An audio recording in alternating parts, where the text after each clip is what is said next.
Hi, I'm Sophia State, and today I'll be using three characters from fairly recent animated children's television series to develop the idea of the interapocalyptic. Drawing on the queer theories of childhood, I argue that interapocalyptic time creates an interstitial space in which these fictional characters can exist in a now, unrestrained by normative forces to create or recreate a normative past in the future, and that inhabiting this now enables queer possibilities for existing and relating to others.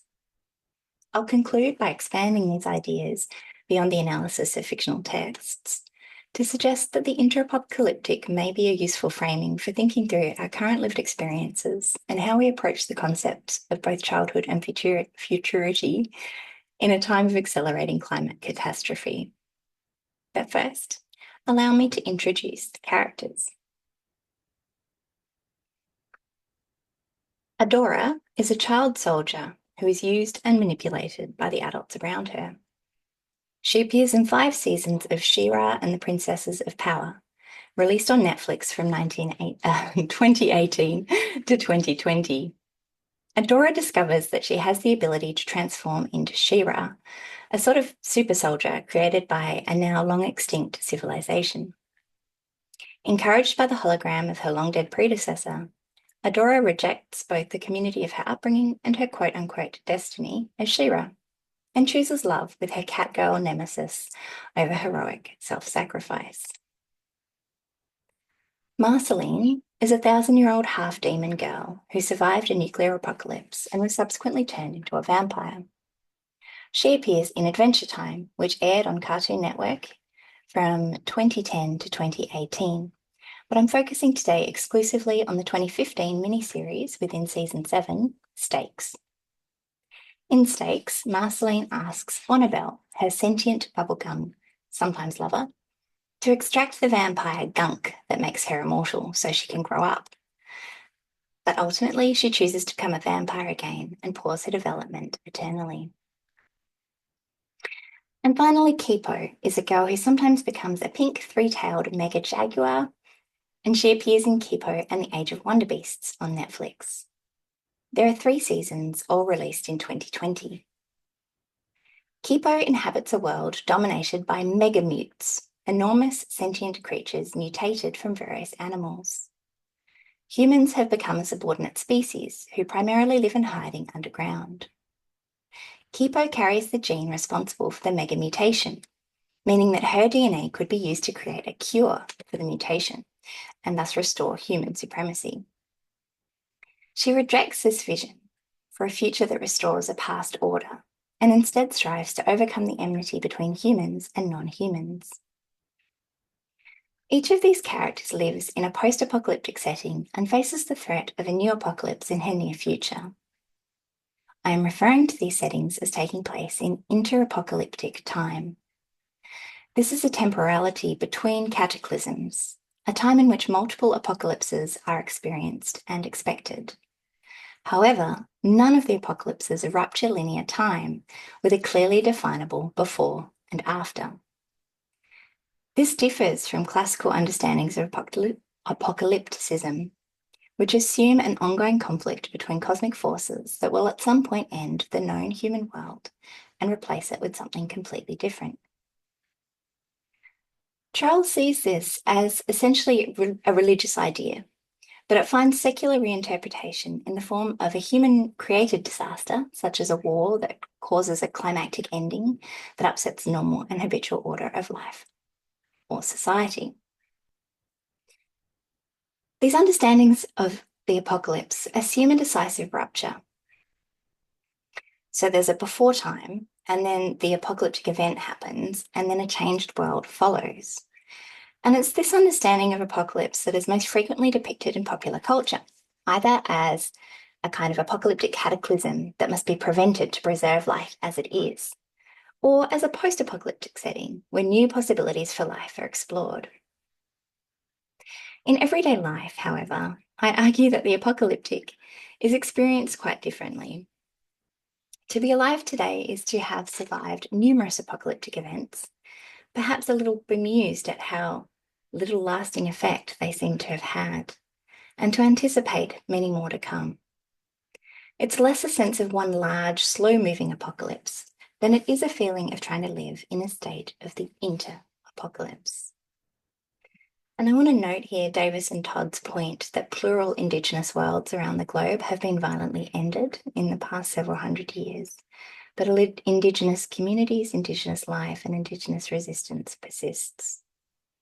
As Roth reminds us, the idea of a species-ending environmental apocalypse that impacts all of humanity equally, quote, disregards that many people in the majority world have already lived through the ecological catastrophe brought about by European colonialism and its repercussions, end quote. Now, in apocalyptic fiction, children tend to play one of two roles. Either they motivate adults who must prevent an apocalypse to ensure a safe future for the children to grow up in, or alternatively, children are the ones entrusted with the task of saving the future because of their unique orientation toward it. And what I mean by this is that the dominant cultural conceptualization of childhood is that children are on a linear developmental path that will in time deliver them into adult completeness. Children are thus symbolically associated with the future and not with the present. Price notes a surge of teen dystopian fiction at the start of the century's second decade, including apocalyptic and post-apocalyptic settings, in which strong girls in particular save the world from itself. These fictional texts reflect the broader shift in societal attitudes toward children and the future, highlighted by Jessup, who identifies a transition from seeing children as hope for a better future to, quote, the idea that children are our only hope that there will be a future, a change from happy progress to redemption, end quote.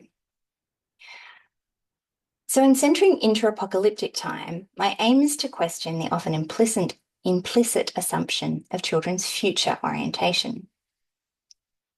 In the television programs I'm discussing, interapocalyptic time creates space for a now orientation that disrupts normative teleologies of childhood development.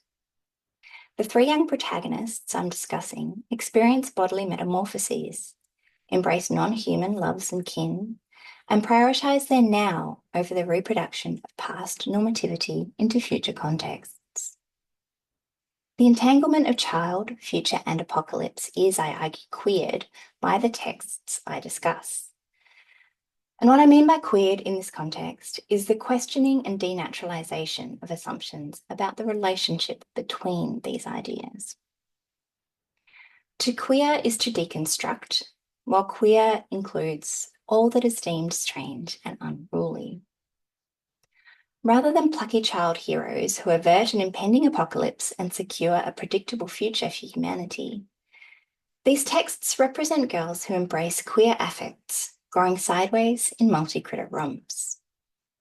These characters' stories reflect a rejection of normative futurity and an embrace of queer, interspecies, and interapocalyptic ways of being. By focusing on the now and rejecting predetermined futures, the characters embody a queer temporality that resists normalizing pressures. So let me unpack some of these terms, beginning with futurity. I've noted the association between children and the future, and Edelman characterizes the symbolic function of the child as an insistence on a rigid sameness of identity that intends to restore an imaginary past. If we move away from the symbolic, however, the mere existence of children does not inherently imply cultural reproduction. The intermediary step is a belief in a developmental trajectory that moves children into a specific form of adulthood. Developmentalism is the discourse of childhood that makes explicit the connection between children and the future, and it has developmental psychology as its foundation. Theoretical schemas such as Piaget's universal developmental stages have become so ingrained and naturalized as to pass for the indisputable truth about children and childhood. Focusing on adulthood as a goal to be achieved by passing through clearly delineated and predictable developmental stages in which various skills are acquired and mastered fundamentally devalues the intrinsic worth of the present, instead viewing the present as a stepping stone to a better or more important future. James and Prout argue that this characterization of children renders them, quote, marginalized beings awaiting temporal passage through the acquisition of cognitive skills into the social world of adults. Quote, queer theory has made a number of significant interventions into this conceptualization of childhood development as a predictably linear temporal passage from less to more. Stockton generatively counter-theorizes the possibility of development that, quote, spreads sideways or sideways and backwards, end quote, in response to the dominant configuration of child development that, quote, has been relentlessly figured as a vertical movement upward, hence growing up, toward full stature, marriage, work, reproduction, and the loss of childishness, end quote. Dyer's reframing of child development as a struggle against letting go of queer affect is particularly relevant in the context of apocalyptic children's television. Dyer builds on Georges's definition of queer affects, which are those that return to the site of objection, particularly abject bodies that represent poorly boundaried subjectivities, whose relationship to the outside is confused. Dyer suggests that the queer affects of childhood are negative or difficult affects that adults do not consider appropriate for children to experience, such as anger and resentment. She writes that these affects are, quote, obstructed by an education in normalcy, end quote. The three metamorphosizing children I'll discuss have refused this education in normalcy. Let's start with Adora. Adora grew up within an interdimensional invasion force called the Horde, who are trying to conquer the magical planet Etheria. Adora defects from the Horde after finding a sword inside ruins from an extinct ancient culture known as the First Ones. The sword creates a psychic link to synthetic life form Light Hope, pictured in the picture at the top, who teaches Adora how to use the sword to transform into She-Ra, a powerful warrior, pictured on the bottom. Light Hope tells Adora that the previous She-Ra, whose name was Mara, was a failure because she became mad and out of control. Light Hope insists that Adora undergo rigorous training to avoid turning out like Mara. But this characterization of Mara is undermined by an elderly woman named Madame Raz, who was Mara's friend and also befriends Adora. Madame Raz occupies a non-linear temporality that frustrates Adora's attempts to gain information about Mara. Instead, Madame Raz experiences her friendship with Mara and her conversations with Adora in parallel, confusing the two She-Ras and mixing up the past, the present, and the future. It is through Madame Raz's memories that the viewer learns the First Ones were themselves interplanetary colonists, while Madame Raz is indigenous to Etheria. The two She-Ras are able to communicate through Madame Raz's queer temporality. Alerted by Madame Raz to Adora's future existence, Mara has left a holographic message for her, and it is Madame Raz who leads Adora to the place where the message has been hidden. Through this message, Adora learns that Mara had refused to carry out her mission as She-Ra because the mission itself was to convert Etheria into a planet-destroying weapon. Instead of doing this, Mara hid the planet in a different dimension to protect it and its inhabitants. However, she was unable to stop the First One's technology from continuing to siphon and store the planet's magic, which was intended to be the weapon's energy source, before her death. By Adora's time, 1,000 years later, the planet has become dangerously unbalanced and depleted of magic. Like Mara, Adora fails to see herself as external to Etheria, instead understanding herself and the planet as intertwined. And like Mara, Adora chooses to defy the predetermined purpose of She-Ra's sword, and instead destroys the First One's technology to restore Etheria's indigenous ecology. Halberstam writes that failure allows us to escape the punishing norms that discipline behaviour and manage human development with the goal of delivering us from unruly childhoods to orderly and predictable adulthoods. Mara and Adora's failure to achieve predictable adulthood by separating themselves from the planet, their failure to treat it as a tool, their lack of discipline, aligns them not with anthropos or capital, but with the chthonic. Haraway describes the chthonic ones as romping in a multi-critter humus, monsters in the best sense, who writhe and luxuriate in manifold forms and manifold names, with very unruly hair. Unlike the chthonic ones, Adora's names and forms are plural. Her transformation sequence, which is used repetitively whenever Adora metamorphosizes into She-Ra, is closely modelled on the norms of Japanese magical girl animation, and it gives particular emphasis to the explosion of her suddenly unruly hair. Metamorphosis, according to Warner, disrupts the apprehensible world in order to open spaces for dreaming alternatives. The spaces that Marceline, Adora, and Kipo's metamorphoses open for dreaming alternatives are interspecies spaces, spaces that embrace cooperation and melding with the environment rather than pursuing mastery over it. In Staying with the Trouble, Haraway asks, what must be cut and what must be tied if multi-species flourishing on Earth, including human and other than human beings in kinship, are to have a chance? And the first cut in each of the three programs is with an anthropocentric worldview. In all three stories, it is human and other than human making kin that facilitates flourishing.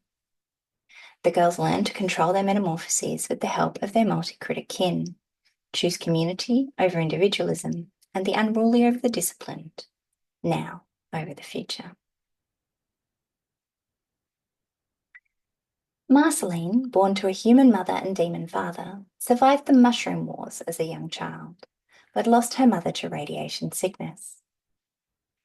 As magical life proliferated on a world newly freed from human domination, vampires emerged and threatened to hunt the remaining humans to extinction. Lonely adolescent Marceline, whose demon heritage has given her an ability to consume souls that sees her ostracized from other human survivors, nevertheless becomes a vampire hunter to defend them. She gains the various magical powers of the vampires she consumes, before being turned into a vampire herself in the process of slaying the vampire king. Throughout Adventure Time, Marceline frequently metamorphosizes her body into a range of monstrous configurations, including a full body transformation into a bat-like creature and the transformation of individual limbs or facial features. Stakes follows Marceline's decision to ask fellow immortal and past and future lover, Princess Bonabelle Bubblegum, to expel the vampire gunk from her body, rendering Marceline mortal again. And the picture on the bottom is the de-vampirizing machine. The procedure is successful, but the gunk that is extracted from Marceline reforms back into the vampires that Marceline originally consumed. They have, in a sense, been living within her all along. As the vampires resume their murderous ways, Marceline realizes that the only way to prevent them from causing an extinction event through overfeeding is to once again consume them and contain them within her body. Becoming an unaging vampire once again pauses Marceline's developmental time. Dyer writes that, quote, the queer contours of childhood are those that exceed the confines of normalcy and resist normative assessments of emotional and social growth, end quote. As a vampire, Marceline cannot grow up in the normative sense, but she experiences significant character development throughout Adventure Time, growing sideways, perhaps. In departing a second time from the developmentalist path towards the reproduction of adulthood, Marceline returns to the site of objection and embraces the queer affects of childhood. As she sings in the closing to Stakes, everything stays right where you left it. Everything stays, but it still changes ever so slightly, daily and nightly, in little ways, when everything stays. Marceline's song evokes the cyclical nature of interapocalyptic time.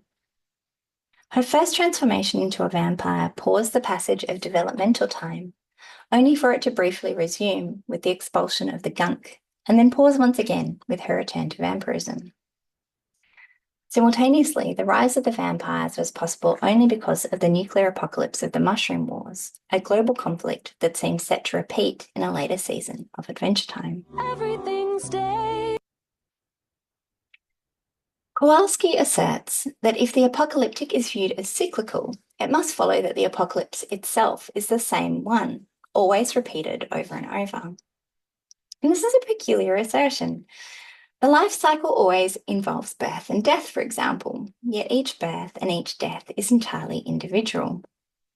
As Marceline sings, everything stays, but it still changes. Charles argues that contemporary apocalyptic thinking differs from previous conceptualizations because of the prominent and justified fear of an eco-catastrophe that could render our world uninhabitable. We live not at the end of time, but at the time of the end, he argues, always waiting for what is already here to destroy us. We are thus living in the last age, because beyond this new ending, there are no more worlds in waiting. This sense is not specific to the eco-apocalypse, however. It's also palpable in Halberstam's summoning of queer time in relation to the AIDS epidemic. This queer time encompasses compression and annihilation, but also the potentiality of a life unscripted by the normative conventions of futurity. Given the regulatory power the ideas of the future and developmentalism hold over children's lives, I see this as a particularly important idea in relation to children. Honda argues that young children exist in the now. They do not make a separation between past and future, but appear to be self-sufficient within a shining and discontinuous now. Children's time has breadth rather than flow, she argues, made up of heterogeneous nows that are fulfilled wholes and not fragments of time. And yet, normative child rearing requires the child to constantly abandon the now for the future. Play must be stopped at bedtime to avoid sleeping in for school the next day. A hated vegetable must be ingested now in order to grow big and strong in the future. What Halberstam refers to as family time is fundamentally oriented toward the future the child is in training for, and not the child's now. Counterintuitively, it is precisely Marceline and Adora's ability to dwell in the queer affects of their shining, discontinuous nows that enables them to usher in hopeful futures that are collective and more than human. Both Adora and Marceline are unable or unwilling to act in the greater good at critical points in their stories, deviating from expected narrative demands that they sacrifice the queer affect of their now for the promise of a better and happier future. Marceline initially refuses to fight the reformed vampire king. Consumed by the queer affects of childhood, she is convinced that her actions have made everything worse and that taking no action is the best choice. None of her friends argues or pressures her. Instead, they attempt to fight the vampire king themselves, despite having little hope of success. They implicitly respect Marceline's need in the now over a sense of moral imperative for her to act to secure a specific future. And Adora is unable to save Etheria until she can resolve her relationship with her childhood friend turned enemy turned lover, eventually Catra, in a plot point that serves to reinforce the way that she fails sideways. Adora's attempt to sacrifice her life to save everyone else fails completely, and it's only when she disregards the imperative of the future to embrace her present and reciprocate Catra's love that she can restore Etheria's ecological balance. Marceline and Adora's valorization of their now needs, rather than disregarding now to focus on the future, is in and of itself a radical depiction for television programs intended for a child audience. I haven't left much time for Kipo, but her primary antagonist, Dr. Amelia, pictured, is a fantastic example of Edelman's point about the symbolic function of the child as the future restoration of an imaginary past. Dr. Amelia has dedicated her whole life to the goal of reinstating human supremacy over animals, even though it's something she herself has never experienced. Her desire to restore the human world that was, her vision of a future that replicates the past, is depicted as out of sync with the interapocalyptic setting of the program. The shining now that Kipo and her friends inhabit is a multi-critter romp. The goal Kipo strives for is improved relations between the multi-critter inhabitants of the world, not the return of a single species to dominance. Use of child characters to bridge the distance between human and animal reflects the long-standing association between these two classes of life. As Halberstam observes, quote, while children and animals are often classified together as liminal beings situated on the endlessly shifting border between nature and culture, they are also extra-social, pre- and post-human, and they represent the kind of otherness to the adult human subjectivities against which they are always deemed to be lacking, end quote. Kipo's metamorphosis into a mega jaguar visually emphasizes this shifting border and this otherness.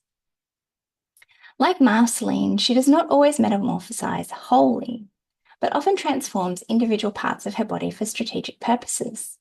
Her ears, her eyes, a single arm that sprouts fur and claws. Her poorly boundaried, abject body, to adopt the vocabulary of Georges's queer affects, represents, like Adora's and Marceline's, a confused relationship between self and other, inner and outside worlds, human and non-human. Kipo rejects Dr. Amelia's vision of a world restored to human control, and along with it rejects a linear path of childhood development that moves the child further from the animal. So Adoro brings ecological balance to Etheria, Marceline saves the world from the vampires, and Kipo unites humans and mega mutant animals in peace and harmony. Why then am I saying that these are interapocalyptic stories rather than stories of apocalypse prevented or forestalled? At the risk of oversimplifying the myriad potential meanings of the interapocalypse, the answer is that a happy ending for three monstrously unboundaried, more than human, queer children is itself an apocalypse from the perspective of the normalizing forces within each story. For Tanaka, apocalypse is essentially, quote, a narrative about what one opposing value says about another, and the way in which people respond and react to the other in a time of significant socio-cultural change, end quote. Writing about Kipo and Shira, Denon, Black, and Alexander argue that the central conflict of both programs is between forces of normalization and the messy, boundary-resisting nature of queerness. They highlight that, quote, each of the conflicts in these series involves one entity trying to impose their version of normalcy on a diverse group of people that do not fit into their vision, end quote. And that ultimately these shows present queer characters fighting against and triumphing over the normal. So while there are opposing values, and there always will be, there is apocalyptic potential. Marceline has already watched her world repeat cycles of apocalypse over and over and is prepared to watch them continue beyond her happy end. Kipo prevents Dr. Amelia from curing the mega mutants, but Dr. Amelia was not the first human supremacist and is unlikely to be the last. Adora undid a weapon created by one group of colonizers, thwarting the intention of a second group of colonizers to use it, but there's no reason given within the program's narrative to believe that another group of colonizers will not emerge. These old cycles of apocalypse and as yet unimagined new disasters thus continue their rhythmic punctuation of interapocalyptic time. Dylan writes that, quote, The state describes the future as a space of safety and security in order to maintain the violence of the present and to temper the rage of those who refuse to wait for the future's warm embrace to arrive." End quote. I've argued that in the fictional texts I've analysed, each of the three characters prioritises their childish now over an idealised future, and that this is a radical depiction for television programs intended for a child audience who are undergoing a punishing education in normalcy. The future holds a similar regulatory power in the developmental discourse of childhood, from the innocuous, the imperative to eat those vegetables for the sake of the future, to the profoundly damaging enforcement of normal development, quote unquote, through regimes of violence such as intensive intervention and punishment, or displacement through institutionalization or incarceration, in the name of restoring the child's threatened future. Gil Peterson argues that, quote, state violence directed at actual living children is secured by the political currency of the imaginary capital C child, end quote. And this is the child who symbolises the future. The Interapocalypse provides a fresh lens through which to understand the potential of apocalyptic narratives to challenge traditional notions of linear time and normative futurity. The stories of Adora, Marceline, and Kipo exemplify how intrapocalyptic settings can provide space to explore themes of queer temporalities and interspecies coexistence in opposition to the regulatory power the future usually holds over individual children and indeed over the very idea of childhood.